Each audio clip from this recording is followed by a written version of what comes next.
everyone, and welcome to today's webinar on identifying road-related risks and hazards, the advantages of keeping it simple.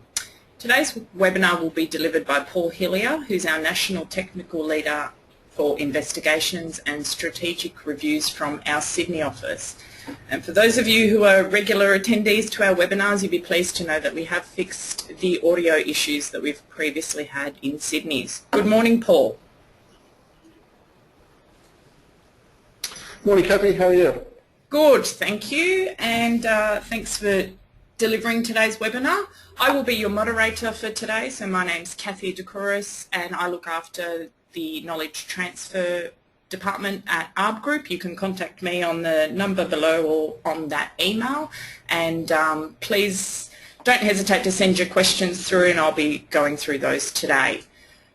For those of you who are unfamiliar with how a webinar works, we will run for approximately 45 to 50 minutes of presentation time, and there will be plenty of opportunities for you to ask questions along the way. We allow approximately 10 to 15 minutes, and please don't hesitate to send your questions through any time. You will receive a copy of the recording of the webinar as well as the presentation notes via email in the next 1 to 2 days.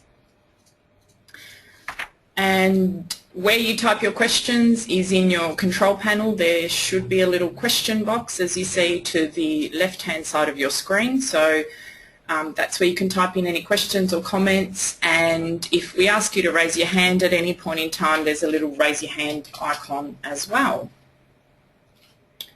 So I think that's it in terms of housekeeping, and we've just got a few more people joining us as we speak, Paul, but I think we'll hand over to you now. Thanks very much, Kathy. Welcome to everybody, wherever you may be, and whatever time, could be afternoon or morning, wherever you are. So a very warm welcome to the webinar. As is traditional with our webinars, I'd like to get the grey matter moving a little bit and to ask you a poll question. Can we engineer a totally risk hazard-free road environment? What do you think? Yes or no? Thank you, Paul. We've just launched that poll for everyone there, so it's a very easy yes or no answer, and I think people know what to do. They're selecting their responses, and we nearly have everyone in. What do you think, Paul? Can we engineer a completely risk or hazard-free road environment?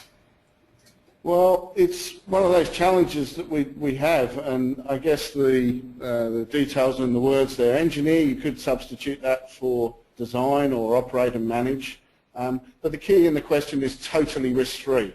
We're never going to be able to create that risk-free, totally risk-free environment. Unfortunately, we will try our very, very best to try and mitigate risks and reduce them to a level, but as we know, there's risks there, there's lots of risks, and our resources are often limited in terms of what we can do. But so I would hope that the majority of people would pick up no for that. So how have we gone with that, Kathy? You're on the money there, Paul. We have 95% have selected no, and 5% have selected yes. Okay, well, let me show you some of the safest roads that we have in the world. These are what we call 2+1 roads, and these are a fairly modern development throughout Europe and in a number of areas there, where their opposing carriageways are separated by a median barrier. And even though these roads have been very successful in reducing fatalities and serious injuries, are pretty much close to zero, there's still elements of risk, of course, in these particular road environments. So yeah, to get that totally free risk-free environment, well, it's going to be very, very tough for us. But of course, we're resilient people and we must try to do whatever we can. In terms of the webinar today, it's going to be a bit of a personal perspective. A perspective from, I guess you'd say, sort of 24 years plus within the industry, working in a number of different countries, doing a number of different things in terms of audits and investigations and inspections, but also a lot of training, and I've had some good feedback for the concept or the principles that you're going to receive today. It's not necessarily going to be a pure textbook approach. It's not necessarily going to be totally consistent with other things you might find within ARB, within Austroads documents, etc. But hopefully you'll find it very, very useful. We'll go through a quick, brief reminder of traditional risk management techniques, but I really want to focus on looking at some sites from around the world. I want to stress the importance of keeping it simple and also how we communicate effectively with our clients, our stakeholders, and indeed people who aren't necessarily technical people. Increasingly today we're providing reports for people that don't have a great deal of technical knowledge, but we need to get our message across and to communicate effectively. So we'll be talking about that today. I want to just touch upon some of the terminology, some of the basic principles that we'll be applying. Well, the words hazards and risks. Well, I'm going to be a little bit flexible. I'm going to interchange between the two. You might hear me say the word hazard or the risk, but basically we're going to interchange them. And we're talking about a technical definition of something like the chance of something happening that will have an impact on objectives. Now that's quite an interesting definition because it's not immediately just thinking about a safety objective. There could be a number of other things that a risk can impinge upon, and we'll touch upon that very shortly. And one of the next things we'll look at is, can or will that risk actually happen? What is going to be the outcome of some of these things that we'll see? Apologies for a little bit of a grainy slide. I've only got a pretty dodgy PDF copy, but this is the categories of risk that a state government applies within one of its building departments. And as you can see, there's a number of different categories of risk that this particular organisation applies. You can pick out a few at your leisure, but political risk, public liability, security, statutory infringements, technical, etc. There's a number there. But only one of them, as we go down the list, talks about health and safety, providing a safe environment. In this particular case, because it's relating to buildings, it's an occupational health and safety, or even more today, WH&S, workplace health and safety focus. Now, we can go further in defining our road-related risk. It's not just about safety. It could be look at it from the point of view of reputation of the organisation, media coverage, liability, serviceability, or access to the network, or indeed sustainability, environmental type issues. So we're not just thinking about the direct risks in terms of safety. I mentioned having a little look at some of our classical risk management processes, and I apologise if this is telling a number of you how to suck eggs, but I thought it was just worth putting into context what we're talking about today.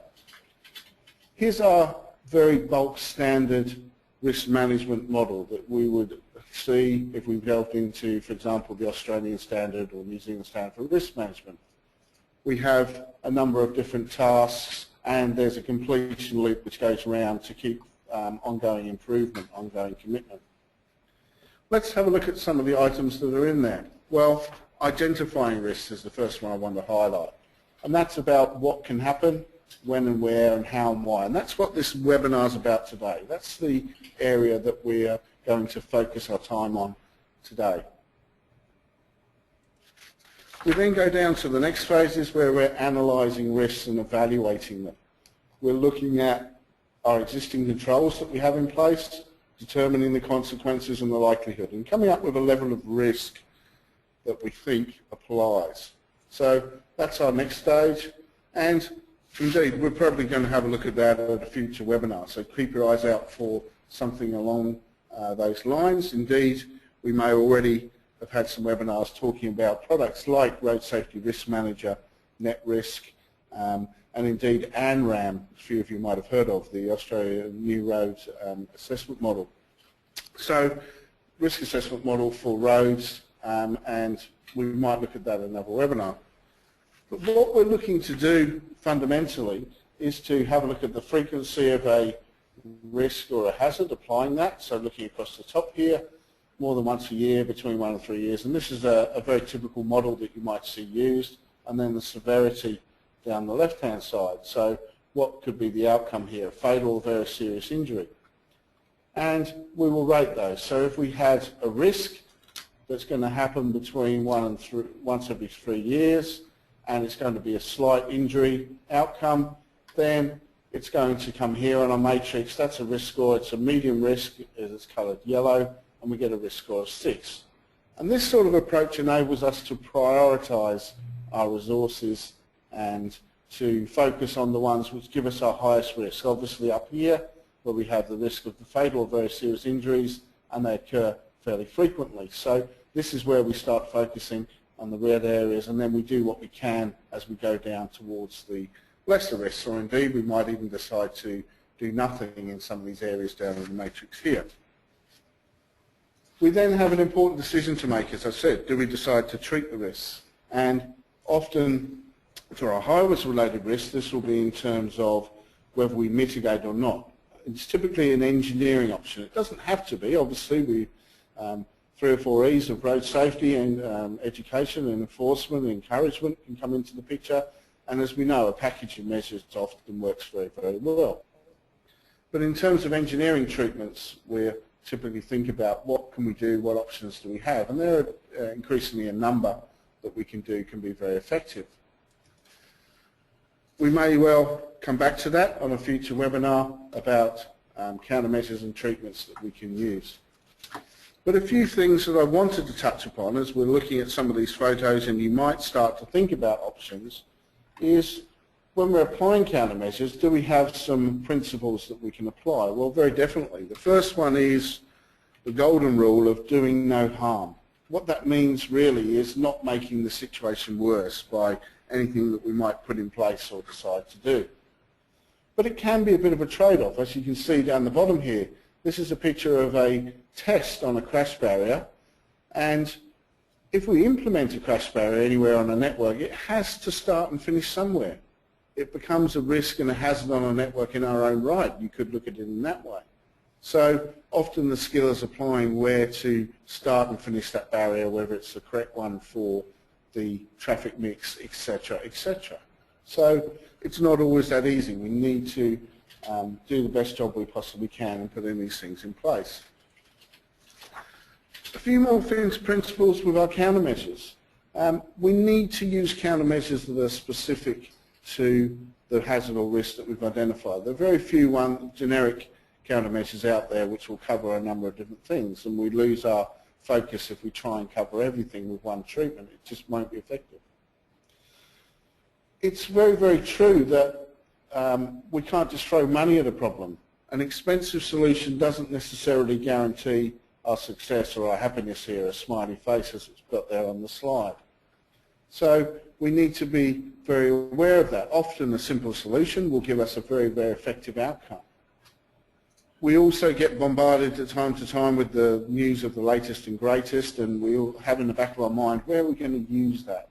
We might want to try and use that as a site. And it can be quite tempting sometimes to adopt a solution just for the sake of using a particular treatment and trying it. So we need to be aware of that trap as well. Why is there a Newton's cradle at the bottom of the picture? Well, that's basically saying, of course, with all things we put in, they can perhaps be a hazard in their own right, but also they can affect the traffic flow, the crash history of our particular site. So we can have what we call, you may have heard the term crash migration, where we have the crashes or the risk might start to be at a different area. It might start to be of a different kind, for example, where the site where we might have had a risk of T-bone crashes, we put in a treatment, and now we've got a very real risk of some rear-end crashes occurring. So we need to be aware of what might happen from what we introduce. Okay, that's a bit of information about some basic principles. I just want to check before we go on that everyone's travelling okay. Kathy, you getting some good vibes? Yeah, everyone's travelling okay, all except for one who hasn't been able to connect and listen in, so she probably can't hear this anyway. But yeah, we're not getting any comments, good or bad, so we're right to carry on, I think, Paul. Okay, there are no questions so far. People are reasonably comfortable? I think so. As mentioned earlier, if you do have questions, don't hesitate to type them into the questions box and we'll send them through to Paul as we're travelling along. But no, we're all good at the moment. Beautiful. Okay, well, let's get stuck in. Let's have a look at identifying and communicating some risks on our roads. We're going to look at a number of different case studies. But let's just think about risk, something that could cause harm to a road user. It could be a loss, it could be an economic loss in terms of damage to a property, or, dare I say it, unfortunately, injury to a particular road user or a road user type. And it's a strange way to have to think about it, but it's a very realistic one and a reality check, I guess, to think about how somebody could get injured at a particular location. But that's what we're trying to do. We're trying to get there before the crashes occur and to try and put things in place to mitigate the risk or to reduce the risk, certainly down to a level that we're comfortable with. But don't forget, the risk could just be to our organisation. I'm not going to touch on that any further, but just remember that a number of these things will have an effect on how our organisation is viewed, particularly within the media and by the public. Not a huge consideration compared to the top one, I guess you could say, but nonetheless something that we have to deal with as part of our day-to-day work on more and more occasions. Excuse me, just a quick cough there, but just want to explain the concept of what I call dormancy just for a little while. There are risks and hazards out there on the network. As we mentioned, we cannot create that risk-free environment, but often they will stay there for 10, 15, 20 years without having an impact or causing any particular problem on the network. You can see here we have a sign poles in front of the crash barrier and some behind. Now, I know this site very well. It's in my neck of the woods where I live, and certainly in the last 10 years I've never known a situation where a car has collided with these poles. Now, the risk is there, but it just remains dormant, and we have a number of situations out there on the network where we might just decide to leave them, or we've done a risk assessment and the risk is very, very low and we're comfortable with that, or indeed we might get a shock one day and find out as a result of a crash and we need to react accordingly. So this is the way that I want to have a look at some of the case studies coming up. I'd like you to think really practically in the examples. I'd like you to toss the engineer's hat to one side for a moment and think about your experience as a driver perhaps, or as a cyclist or a motorcyclist or a pedestrian. We may even have some experience as being a vulnerable road user, having to be perhaps in a wheelchair or some assistance. So thinking in those terms. Often when I go out on sites with people, they're very, very hung up on the engineering thing and want to come up with a risk of hazard, or the crash barrier is 45 millimetres too low straight away without really identifying what the risk is, what's happening out on that particular site. And this is going to be the focus of the rest of the presentation. Let's not make it too hard for ourselves. Often people get very worried about the first times they go out to identify risks and hazards. Use the knowledge, skills and experience you have. And by that I mean as a road user, but then also applying our professional knowledge as well. There's a very famous Australian band, Hunters and Collectors, called Do You See What I See? And that sums it up very nicely, that people see things in different ways. And that's why we have teams often doing these assessments. So don't be shy about expressing an opinion. Share and discuss and debate what the risks are going to be. However basic or simple you think it might be, that is often hitting the nail on the head straight away. We need to discuss and share these things. And I also see people get very worried about whether they have to have a host of standards and guidelines in their head and memorize them and know them to the intense detail, versus what I call a desk study approach. We might log away a risk or a hazard or something that we need to look into and to go back to a standard or guideline, but we can do that back in the office. We can do that back looking back at documents and using them as a resource. I get to see people very, very worried about this, and I see people standing there trying to dredge out of their memory what the technical standard should be, how wide or how deep, how far apart something should be, etc., while they're out on the site. And I think it's very, very beneficial to actually take one step back, let's just pick up the hazards, and we can do a lot more when we get back to the office. So when we see these sites, I think the key questions I'm looking for people to apply are, what will cause someone to get injured? I touched upon it. It's a horrible way of looking at it, I know, but one which will get us a result when we're trying to make improvements on our road network. What kind of manoeuvres? Whereabouts on the site? What's the likely end result? And what sort of severity might we expect? Does the risk of hazard apply all the time? Is it just a certain time of the day, direction of travel, or indeed it could be in certain types of weather? And only then we start thinking about what can be done about it, coming up with a few options based on our knowledge and skills as an engineer. All of the ones above the bracketed question there at the bottom, we can apply this as a road user. We can look at that as a lay person, and that's what I'm advocating today. We need to communicate more effectively. We often think that as engineers and professionals, practitioners, we need to write using our acronyms and our jargon, and we need to go into lots and lots of detail. But surely it's about communicating effectively, and that slide sums it up for me. Curved yellow fruit, yes. If somebody doesn't know from a technical area, okay, it's quite a twee example, but it hits home very nicely the message I'm trying to get across.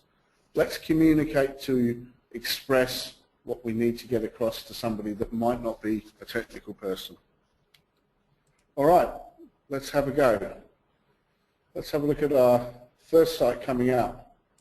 Now, the first thing I want to point out is on the pictures you'll see either a red circle or a green circle. If you see a red circle on the top left, it means that in this particular road environment, the people drive on the left-hand side of the road.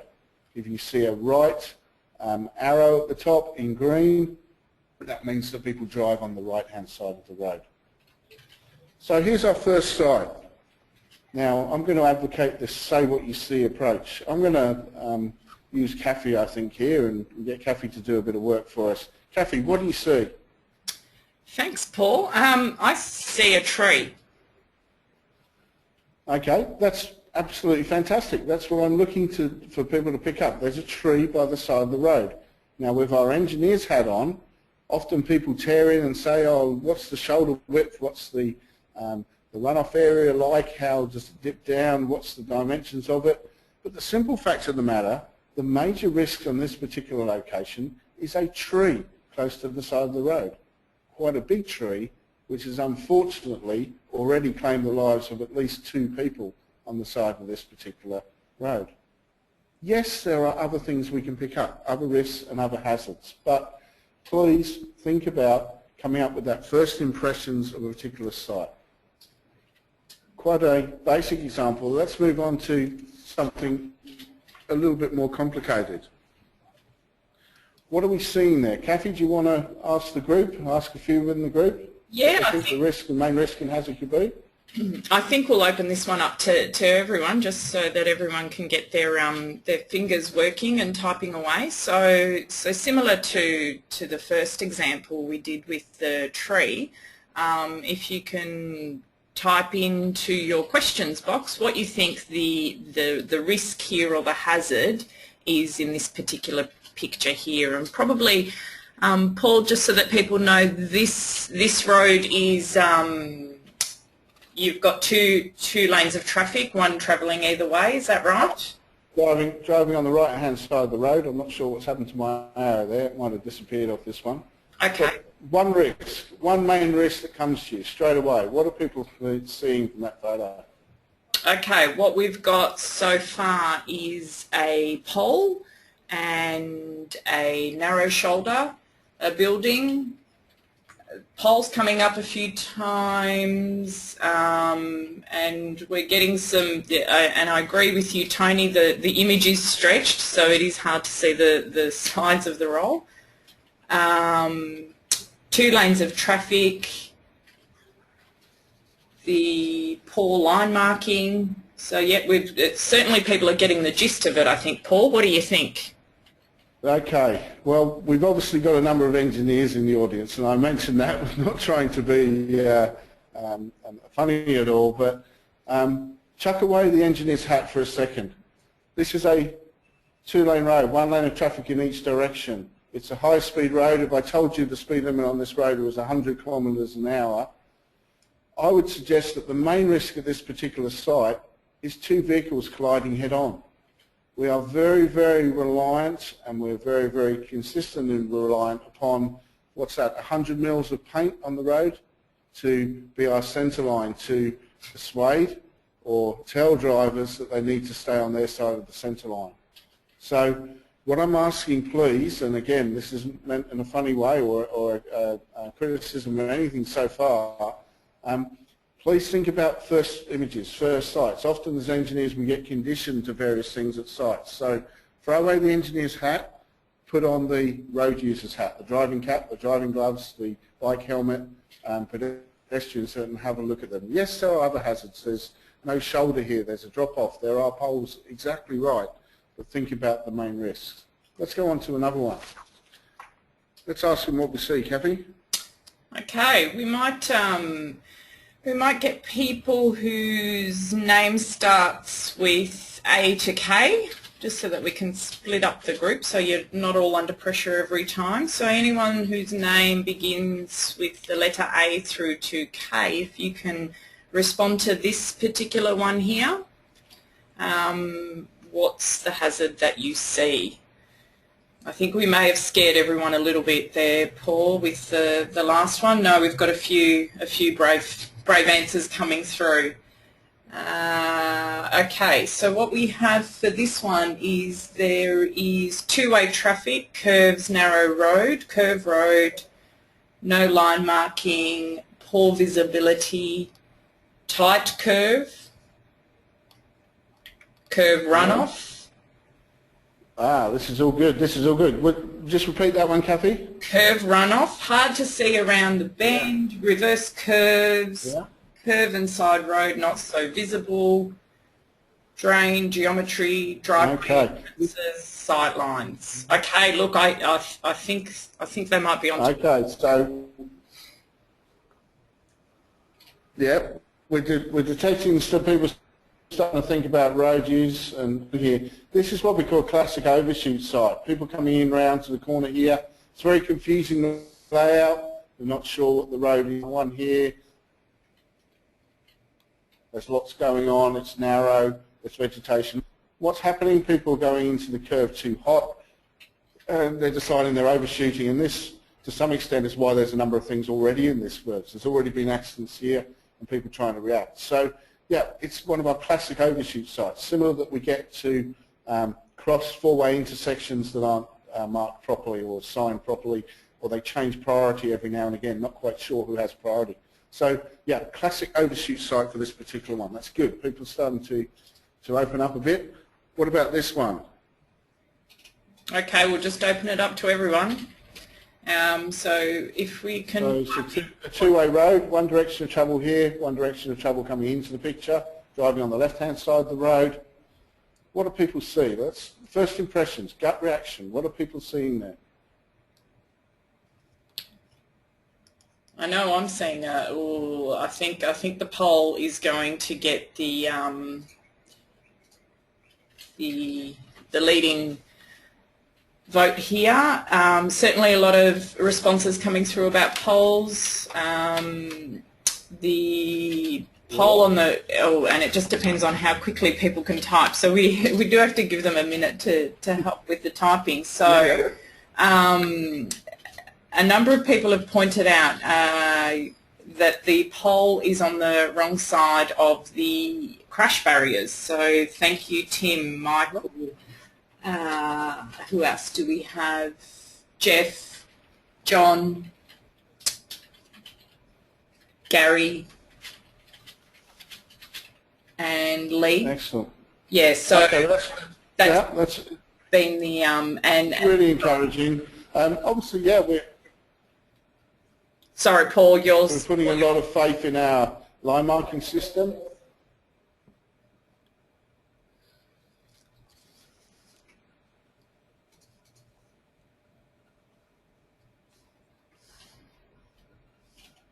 We're putting a lot of faith in our line marking system, obviously in the middle of the road. We could make some comments and observations about the verge, but yeah, the poles, they're on the wrong side of the crash barrier. What's going to happen? People have hit the crash barrier here. You can follow the wheelpaths going along. So if you collide with the barrier, what's it supposed to do? Absorb energy, take you along the barrier to give you a chance of getting back on the road. So you can slide along, hit a pole depending on where you impact with it, or hit the pole directly, and that's obviously going to be quite a severe risk or a severe hazard. Let's move on to the next one. We're in Thailand now, and what are people seeing here? We have a road with one lane in each direction, and what are people picking up from this one, Kathy? I'll just give them a minute or two to get typing away, Paul. So all these pictures are yours, can I just confirm? Yep, absolutely. Yep.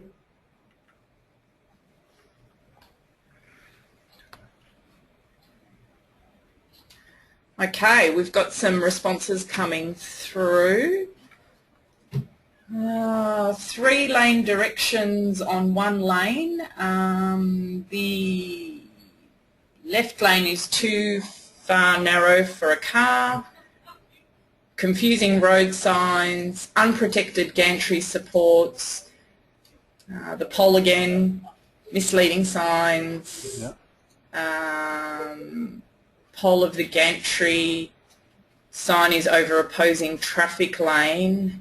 Poor signage, poor road surface, no middle lane, median in the middle, confusing signs, confusing, makes it look like it is one way and you could go into oncoming traffic.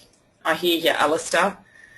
Everything wrong, says Tariq. What would you say? People don't want to go there? Okay, well, I'm with the people. My initial thoughts of this is a site where we did some work for a petrochemical company looking at this route going up to a major rail facility. Their tankers were driving on this road. And we asked them the question, what happens when people wanted to turn right at this particular location? What's the sign telling people to do, and what's the marking telling people to do? Well, the line marking here, yes, it's in yellow in this particular country, but it's a double line marking which is traditionally there or practically there to tell people not to overtake, not to cross. So if we're wanting to turn right, we might get the impression that we need to go across, we go into the right-hand lane, and we're going to get a very nasty shock in a minute when the vehicles are coming here. So a very real risk of some very serious head-on crashes there. Yes, there are other things, and excellent that people are picking up, things like the shoulder width, the poles, the unguarded gantries, etc. But fundamentally for today, let's think about the one that really hits us in the face, going across the centre line to turn right. What about this one here? Now this one touches into a little bit on the engineering, just reminding people that something's going to start and finish somewhere. What do we have? Let's say what we see. Let's pick up a few features.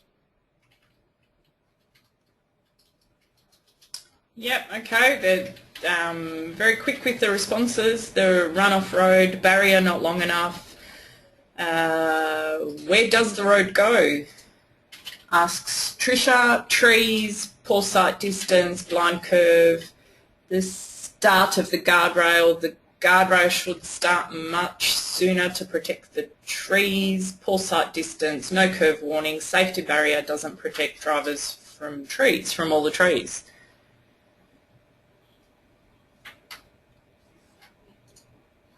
Okay. Now this one is for that very reason. I mean, I put that here just to remind people that we have a trade-off. We have some things here. Look, there's a tree here. There's also another one back here. And if we went further back into the picture, there are more trees there. So we need to think about how are people going to get injured? What's the mechanism here? Where are they most likely going to come off the road and get injured? So that may have been a very logical decision. It may have been an incorrect assumption or putting in the standards or various things there. So we need to think about it. Other things, we have quite a sharp curve. Does it actually tighten even further? Well, we need to have a look at the side a bit more. It's a downhill. The delineation, as people said, where does the road go? Yeah, we just don't know. It goes into a dip down here. So that's excellent that people are starting to pick these things up. Just think about how you're going to express that, and we'll touch upon one example in a moment. How are you going to communicate that message through? It's very tempting often. We get people dive in and they say, oh, the crash barrier is 3.78 metres too short. it should have been located another 0.5 of a metre closer to the carriageway. The shoulder width should be 3.75 according to standard there. But let's communicate that. Let's communicate what we mean by delineation. Let's communicate what we mean by warning signage. Let's make sure we get our message across. Okay, for the next one, Paul, okay. We have a select group. We've got quite a number of people from Queensland, so can we throw this one to the Queenslanders only?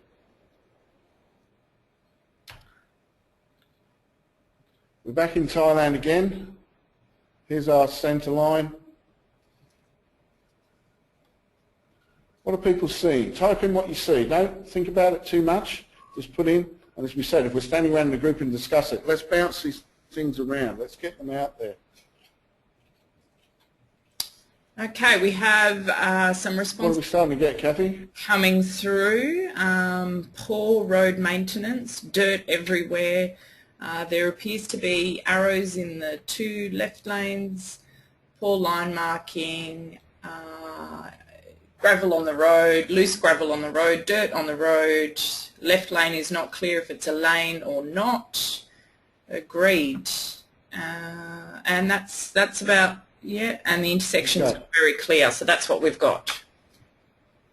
Okay, what's the outcome going to be? Let's ask people that. Put in what do they think some of the outcomes are going to be. Okay, there we go. A double question one. The risk of not being able to stop in time, skidding, loss of stability, intersection crashes, says Sam. Thank you, Sam.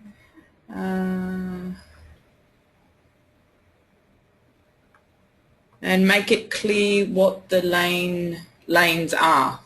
Driver losing control on loose gravel in the turning lane. Okay, so good. People are picking up the fact that we may have, just from the fact it's a 4-way intersection, this is a cross intersection here. There's the minor legs, there's the through road.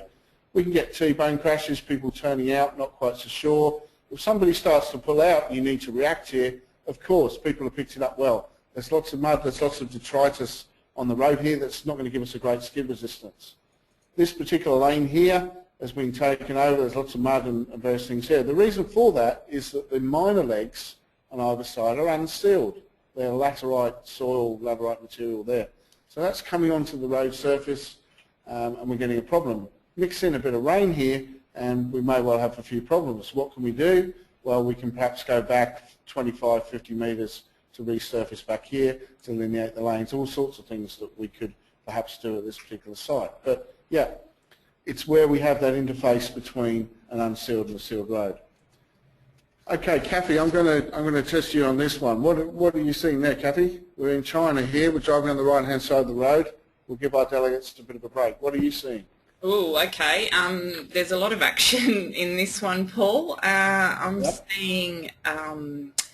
Okay, so you've got a pedestrian right in the middle of the road. It looks like quite a busy road with buses and cars merging from the sort of from the top middle there into oncoming traffic. There's also a cyclist, and it looks like people are trying to cross a road perhaps where they shouldn't be, or there's no lights for them to do so. Some of the responses coming through from our delegates are the merging conflicts, poor lane discipline, hazardous merging, pedestrians. So hopefully I've picked out a few in there, Paul. No, you've done well. You've done absolutely well. The first thing that really strikes me here, it's a complex site. There's lots going on, as you rightly said. How many different road users? There's public buses, they're pulling in. There's people crossing the road, there's cars in different lanes, different directions of travel, it's multiple lanes, we've got motorcyclists, there's can't quite see it too clearly, but there's a cycle cart there, and there are people in the road. The main hazard, there are pedestrians trying to cross this road. Now, this picture here I took, this is in Urumqi in northwestern China. Where do you think I'm taking the picture from? I'm actually taking the picture from a lovely pedestrian overbridge that people aren't using. Literally 40 or 50 metres on, there's a pedestrian overbridge. Now, not always easy to cite these things, but we need to be aware of where desire lines are and various things here. So there's a very real risk. What could happen? There's a very real risk of pedestrians getting struck. Any speed above 30 kilometres an hour or so, then the chance of this man surviving are less than about 10%. So we have a major risk there, a major hazard, but we need to think about now how we're going to communicate that. Let's build it up. Complex scene, lots of road users, merge points, we're not segregating buses, we're not segregating other transport forms, and we've got a pedestrian bridge that isn't being used. So we need to communicate that in basic terms. Perhaps an easy one. What about this one? What are people seeing here? Thanks, Paul. I'm trying to get through as many different, everyone's quite keen to respond, so trying to give everyone a chance. So we heard from our Queensland group. So for the following one, we might throw it over to the Western Australians. But for this one, what we have is tripping hazard, no pedestrian footway continuity. Bill says there's no path. Hiran says footpath hazard. Ramesh says there's a patch in the footpath. Damaged road edge, says John. Wayne, I'm looking for you to send me through a response so you know I can see yours as well. Hole in the footpath, says John. No path, says Bill. Large pothole on pedestrians, says Tariq. And vegetation to be cleared away from road path, says Tim. Yep. Okay, excellent. People picking up. There's the vegetation of the road. There's also a pole here which narrows down the footway. The footway just disappears. The origin destination hasn't been worked out. There's a sign here. You won't be able to make it out from your picture, but that leads to a subway going through to a railway station. It's quite a busy site. Lots of pedestrians. They're having to walk in the road. So the focus may be on the pedestrians here, slip, trips, falls, but let's not forget these people as well. The chance of getting hit by vehicles. The parking here doesn't necessarily do us any favours either. So a lot of things happening there, but recommending people saying what they're seeing, which is fantastic. Okay, we're now in Israel. We're driving on the right-hand side of the road. What are people seeing here?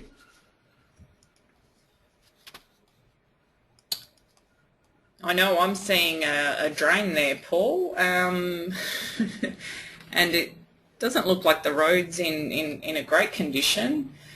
I think we have a cyclist among us, or a few keen cyclists. The bicycle hazard says leave grates can trap bicycle wheels, says David.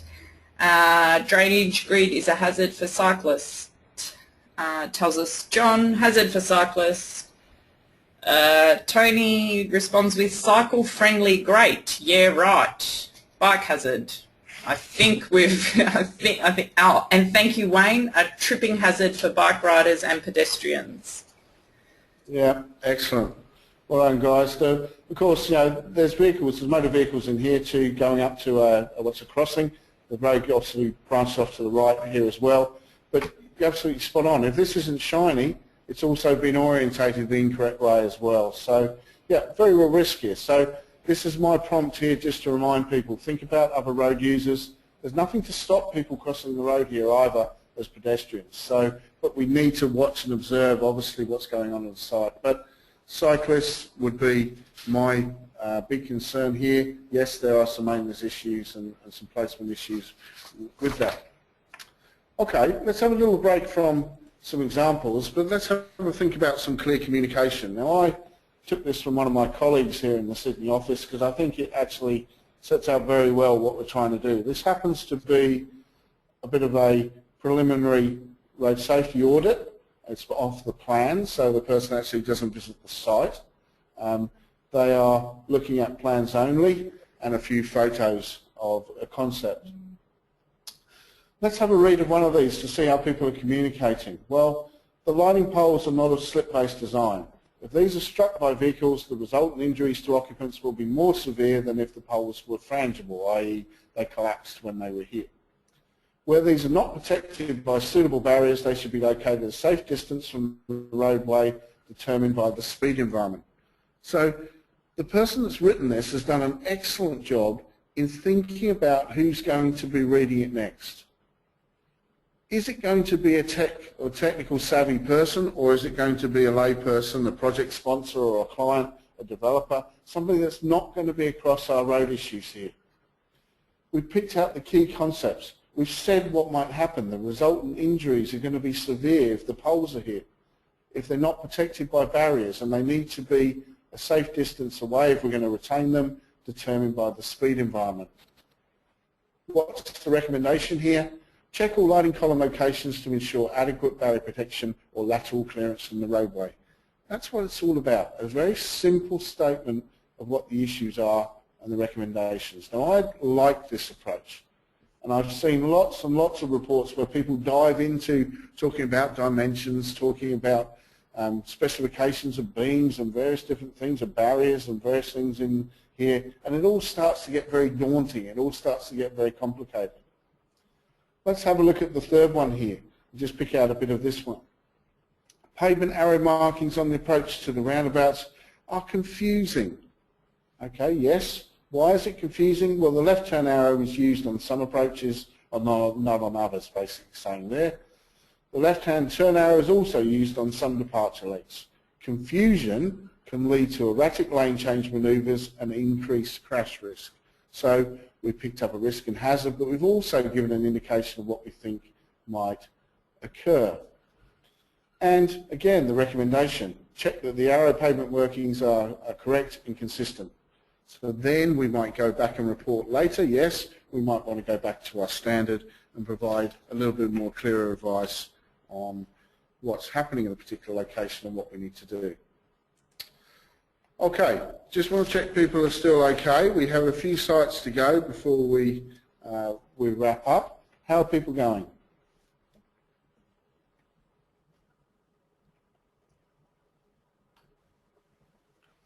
People travelling okay, Kathy? Anything coming through?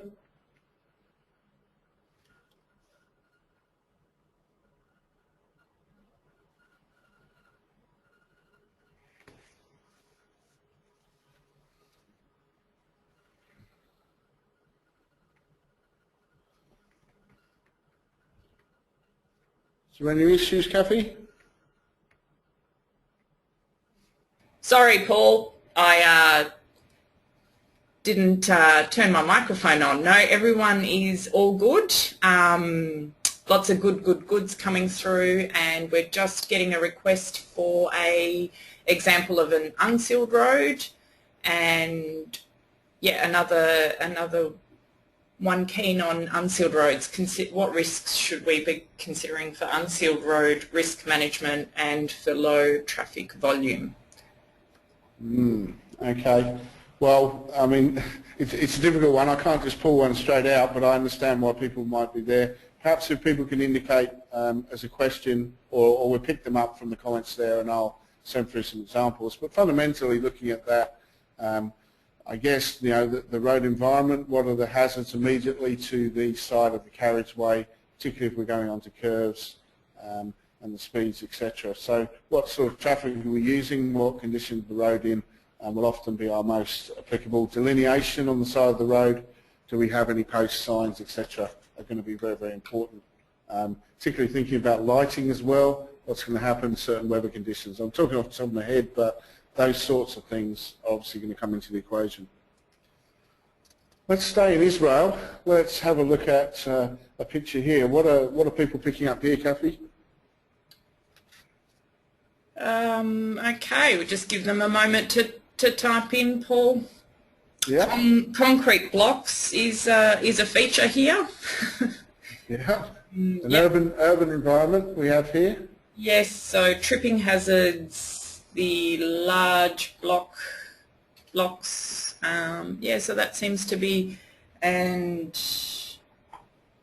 the street furniture obstructs pedestrians, driveway near the pedestrian crossing, road condition is poor, there's a trip hazard, tells us Bill. Yeah.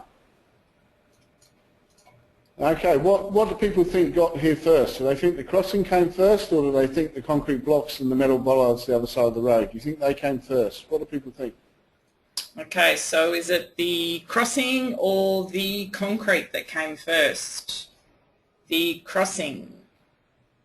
Crossing, crossing, crossing.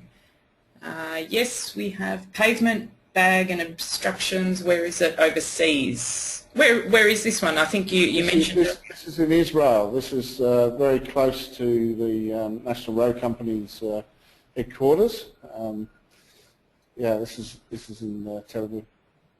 Okay, yeah, look, I think the crossing is in the lead as to what came first. Okay, well, they're absolutely right. The reason that the concrete blocks and the bollards are there are to stop overrunning and parking on the footpath. Now, that policy hasn't exactly helped with the crossing here, and don't forget that you can see we've actually provided drop crossings here. We're trying to do the right thing, and as you can see here, and also here, we've provided tactile paving for the visually impaired. So as you imagine, we're actually promoting this crossing. We're telling people where to cross if they've got a visual impairment or they've got a buggy or a child pram, etc.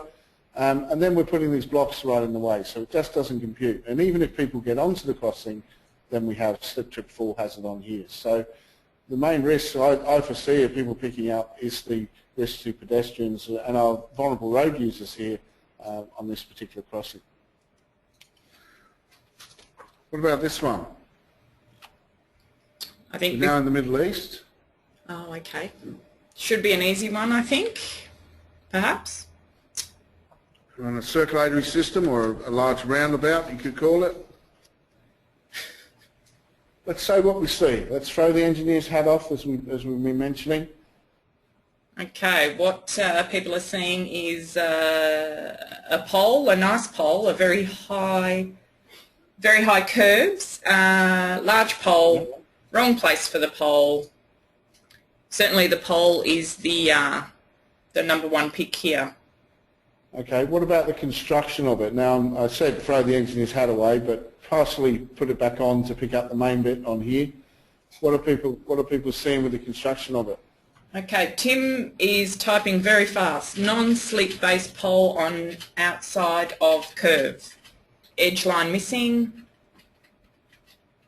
Concrete too high, tells us Alistair. Yeah. Snagging hazard. Thanks. Yep, good words, like that, like the use of that. Or you could say the tripping hazard for the vehicle indeed, or a vaulting hazard for the vehicle. What I was hoping people were picking up, and they're alluding to it here, is the construction of this as well. It's been put on a concrete plinth for some reason, and even if it was a slip-based hole, it's too high. And this is a solid concrete block which the car is going to come across. If it leaves the carriageway, there's potential for it to certainly rip. You certainly hit the high curve. If this goes across here, it will rip into the floor pan of the vehicle. So there's an issue there. But, yeah, fundamentally the pole, it's not the most forgiving thing in the world for us to hit this particular location if we leave the carriageway. Lots of demand, lots of things potentially going on here with vehicles and negotiating each other and the way they go. So, yeah, quite a high-stress site. What about this one? We're again in the Middle East. I'll just test you on this one, Kathy. We'll save the delegates' fingers for a little bit. What do you see on this one? What are you seeing? Oh, that's okay. The delegates can still type in, and I'll Oh, okay. I can borrow from their answers. It's a very decorative bridge by the looks of things, but there seems to be some quite hard steel, I don't know, poles. Maybe they use them as a ladder or something on the other side. Okay. What could happen? Well, I imagine if you were to hit that would cause quite significant hurt to your car and yourself, possibly. Okay, well, that's certainly 4 gold stars. Do you think that might have happened already? Is there any clues that might tell you that that's already happened? Oh, yes, yeah, you can see the tyre mark of right at the bottom right hand of the picture, where there's it looks like somebody has managed to do that. Yeah, so that's fantastic. So thinking about it not from the engineer's perspective, thinking about what might happen if somebody leaves the carriageway, It has happened. I don't know whether this has been replaced or whether they were lucky enough to get back in line and avoid it, or whether it was a minor injury or whatever. But some very ornate bridge parapets. The lighting there is obviously going to be beneficial, but these features here, I presume there's something to do with the maintenance, are going to be quite a hazard. Could they have been designed in a different way? There's a real risk or hazard there of striking if we leave the carriageway. We're also in the Middle East here. This is a divided road, so we have one carriageway coming this direction, one carriageway in this direction. What are people seeing here?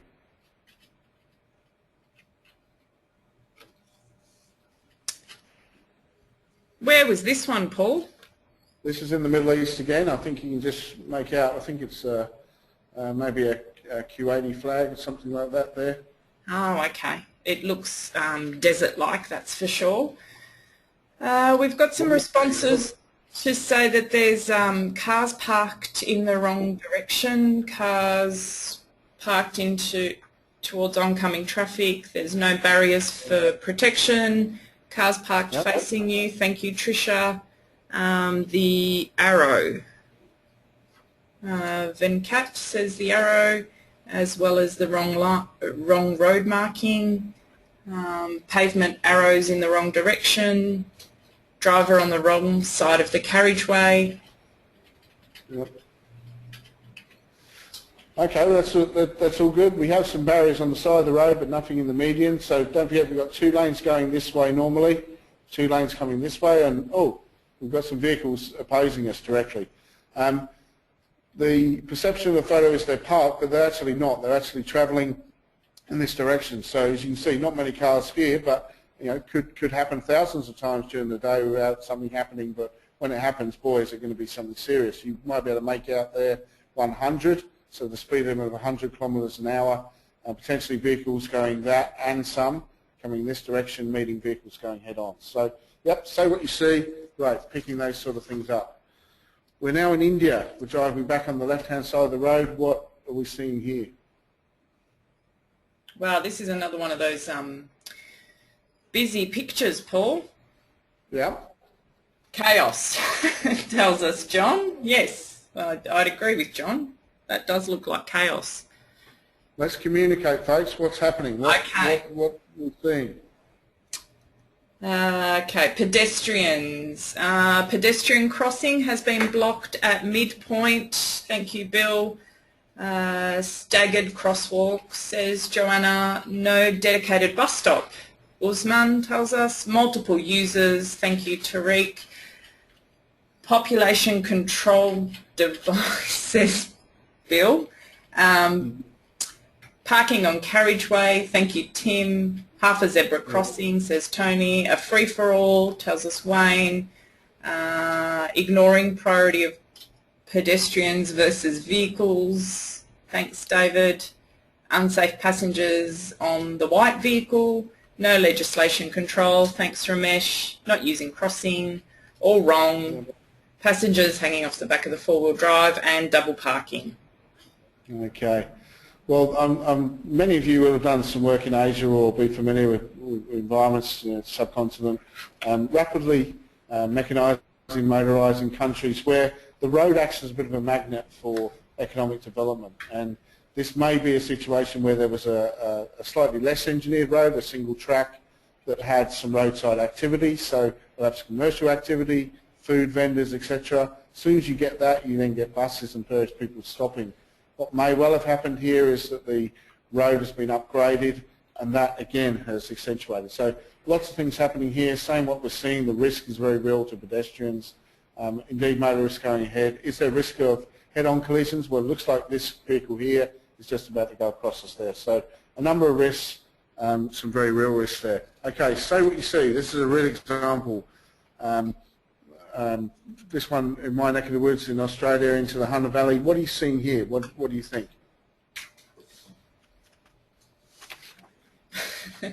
I think people have been blinded by this one, Paul. There's a lot of glaring lighting, glare, slippery surface, blinding lights, power pole too close to the road, glare from the street lights. Yeah. delineation, fog and sight distance poor. Yeah. Who gets the gold award for saying fog? Who is that? That's our friend Wayne. Okay, I'm going to give Wayne the gold medal here. Okay. Yes, we're picking up here on this particular one. Yes, hard to see from the photo, I know. But this is a situation where fog is a real issue in this particular area. It's in a bit of a dip going into a settlement area. A fair bit of rain as well because you're in the hollow. So a very real risk here. Yes, there's the pole. Yes, there's things we can pick up. There's roadside development. But fundamentally, I wanted people to say what they see. Yes, there's street lighting, but the fog, etc., could be an issue in this particular environment. If we went out on this particular night to look at it, then yes, we certainly want to pick up the weather and perhaps investigate whether it's a regular feature at a certain time of year at this particular location. All right, just to hit home with two final examples, say what we see. Kathy, I'm going to give you the pleasure on this one. What are you seeing, Kathy? Oh, I think there's a man with a high-vis vest doing some sort of maintenance or cleaning of the road. Okay, so quite simply, what could happen? Well, he could get hit by a car that's doing 80 kilometres an hour. I assume these kilometres in China. Yes, and I think no traffic management, the bravest pedestrian ever, no, without traffic control. So yes, I think our delegates are onto this one. Okay, so please go away with the thought, there is a man working in the road. He is required to work in that road like that. He is picking up litter, he's scavenging for litter, you see he's got his gloves on his bag. 80 kilometres an hour, I'm using our investigative skills here. As we mentioned, anything above 30 kilometres an hour or so, 10% survivability rate of getting hit when he gets hit by a vehicle. I say when, and I mean that, I wouldn't want us to be in that at all. You could say, yes, he's working in towards the traffic, he's mitigating in some way, he's got a high-vis vest on, but it's not exactly Kevlar, it's not exactly making him bulletproof. So, yes, the very real risk and hazard. Okay, my final example, and hopefully this one sticks with you. What are we seeing here? This one's for real, right, Paul? This one's in the lovely Pacific island of Samoa, where I was fortunate enough to do some work 5 years ago. Okay, I'm seeing what looks to be like a marching band. Yep. I think. Well, I'm looking for people. Are people typing in things? What sort of things are they putting in? There's no traffic management, no traffic control. The entire police force is not enforcing the road rules. Thank you. Right. And yeah, some of us can't hear the music, which, yeah, maybe, Paul, next time we could have a little clip of this one here if you could. I do actually have it. What they're doing here is that at about 9:45 every morning in Samoa, the police band marches from the training college. It comes down the road, the main road of Apia, crosses the road and comes into the government building complex, which is just through here. At 10 o'clock, they raise the flag, they play the national anthem, and then they go back again. So what I'm looking for here is there's a band in the middle of the road. It's nothing more, nothing less. There's a hazard of them being struck. There's a hazard to motorists being confused. You might get rear-end type crashes, etc. It needs to be managed. And indeed, if I showed you a wider shot, there's a pedestrian crossing further up here, and they put a policeman on the point there to show that the signals are out of action when the band is going across. So we have some unusual things out there, and I just wanted to stress that. But let's not overcomplicate it too much. Let's say what we see and pick up these risks and these hazards that we can attend to and think more about. Okay, I'm conscious of the fact we're about 4 or 5 minutes over. I hope you don't mind on that. I hope people have enjoyed the webinar today. Let's have a little recap of the sort of things we might have picked up, and hopefully a few tips of the trade that I was able to pass on, or just a reminder of a different approach, if you like. My tips will be to establish who the primary road users are. Have a look at it. Keep it simple. Don't be afraid to say the obvious. I think that would be my really big message there. don't be afraid to say the obvious thing, because it is something that we still need to communicate. Saying what you see, those first impressions, and backing yourself. Use your experience as a road user, not just as an engineer.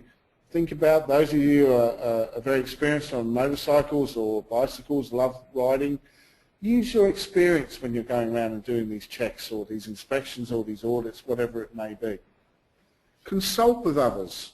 If you have a query, you're not quite sure about something, take it back. Take some photos, take some video. Don't think you're going to have it all on your own shoulders. Use the team environment if it's an audit. Speak to people about the risks and hazards and say, don't be afraid to raise things and discuss them. We can consult with technical references, yes, for sure. Yes, we can do that, but I'd like people to think a bit more practically and say, let's take that back to the office. Let's do that at the desk study. Let's not rely on our memory of a technical standard. We might be working to an old standard. We might not be aware of something new's come out that we need to reference and need to use. My final point is about the communication, though, is to write to express, not to impress. We are very good at using jargon. We're very good at using acronyms. We need to just express what the risks and hazards are there. Don't forget, when we put our reports in, they're often going to people that are holding the purse strings, the budget holders. They may be working in the Treasury Department. It may be a property developer, etc., who aren't necessarily across all the issues. Let's explain what those issues are, what the outcomes might be and why they're important, and give them some ideas as to the options to reduce those risks. It's all about saving lives on our roads, trying to reduce those risks, trying to pick up on those things before the crash happens. And hopefully I'll have helped you a bit today. I want to thank you for your participation. I love the fact that there are a number of responses coming in. I want to thank Kathy for her role as well and being good to come forward with a good sport and coming forward with a few thoughts. So thank you. If you have any communication, there's my email address there, my phone number, and also the ARB website there. So if you've got any questions that come to mind after the event, please don't be shy. Please put them forward and I'll come back to you and we'll discuss, or if you need some more information, I'm only too pleased to help you. So Kathy, thanks very much. Thank you, Paul. Thanks very much. That was fantastic. We're getting some very nice responses coming through with thanks, and be back for more. So thank you, everybody. Oh yes, webinar subscriptions. Thank you. We are introducing a webinar subscription service for you. So it is something that we will provide some more detail shortly to you, but basically you'll be able to sign up for all of our online information webinars presented by ARB and by Paul himself, such as this, and access to everything, the PDF materials and the recordings. Do not subscribe right now because it's not quite ready, but we'll keep in touch and let you know when it is ready to go. Thank you again, Paul, and thank you again, everybody, for your participation. Oh, thank you, Tony. We just got a very nice comment saying best one yet with interactivity and content. Thank you so much. Great to hear that feedback, and we'll tune in again next time. Thanks again. Goodbye. Kathy, before everyone goes, just with the webinar. Yes, sorry. We're still here. Sorry, just before everyone goes, if they're still on, don't forget, please propose ideas for webinars. If there are things you want to hear about, yes, we run some great courses and various things, but we're conscious of people going away from their desks for long periods and various times. So if you've got any ideas for webinars and things that you might want to see, drop us a line as well. I think you'll always be pleased to receive those. Is that right? Absolutely, yes. Ideas, at the moment I guess to some extent we come up with ideas or from feedback people give us, but if there's a need that you have out there that you think, hey, this topic or that topic, absolutely send it through to Paul. I'm not sure if you've got training@arb.com.au is probably the best bet, and that usually goes through to Angela, who normally looks after our moderating needs, and she will work on putting a topic together for whatever people are looking for. So certainly, or even at the end of this where there's the survey questions, if you type it in there or send us an email, we can definitely look into it.